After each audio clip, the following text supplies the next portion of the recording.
recognize the mover to close debate. The honourable member for Calgary, Mackay, Nose Hill. Thank you very much, Mr. Speaker. I want to thank those members who contributed to the debate today and also so many months ago.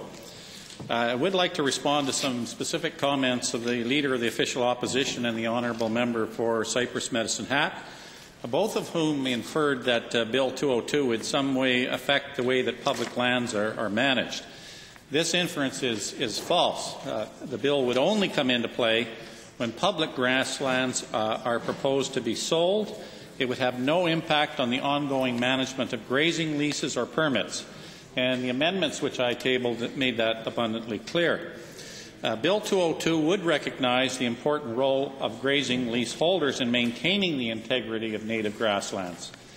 The Honourable Leader of the Official Opposition also apparently misheard me in reference to poorly managed grasslands. I never inferred that grazing leaseholders badly manage the land. In fact, what I referred to was some grasslands which have been made into parks and which don't have the benefit of any intervention of grazing and therefore have suffered habitat deterioration as a result. I am, in fact, a strong supporter of the management program which has been put in place for the new Glenbow Ranch Provincial Park, which incorporates cattle grazing as a key tool in preserving the native grasslands.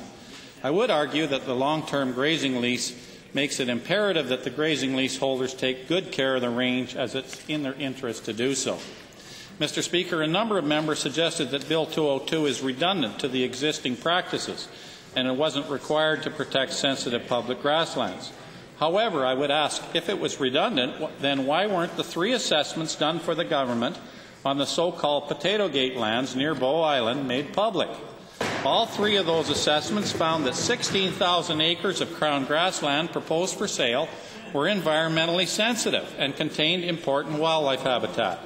Their recommendations were that the land not be sold and it be retained as a grazing reserve, yet the best objective assessments and scientific advice were all ignored. Advice which was only made public after the fact under the Freedom of Information and a request thereunder. The Honourable Leader of the Official Opposition says that her party would be in support of closing the loopholes to prevent another Potato Gate situation arising again. And I would suggest that Bill 202 will go a long way to doing just that. On the issue of redundancy, I'd also note that the Regional Advisory Committee for the South Saskatchewan Regional Plan has recommended that the province retain in public ownership those Crown native grasslands which are environmentally significant or which contain significant wildlife habitat, and that is exactly what Bill 202 would encourage. Mr. Speaker, members of the Legislature who are not members of Executive Council are properly known as private members, of which I'm one. As elected private members, we have certain parliamentary privileges which are not available to those in Executive Council who technically form the Government of Alberta. Those privileges include the right to criticize the government, to hold the government to account, and to ask questions of the Cabinet during question period, and to sit on all party committees of the Legislature. And one of the most important privileges that we have is the privilege of bringing before the House for public debate motions or bills. And only a few win the lottery.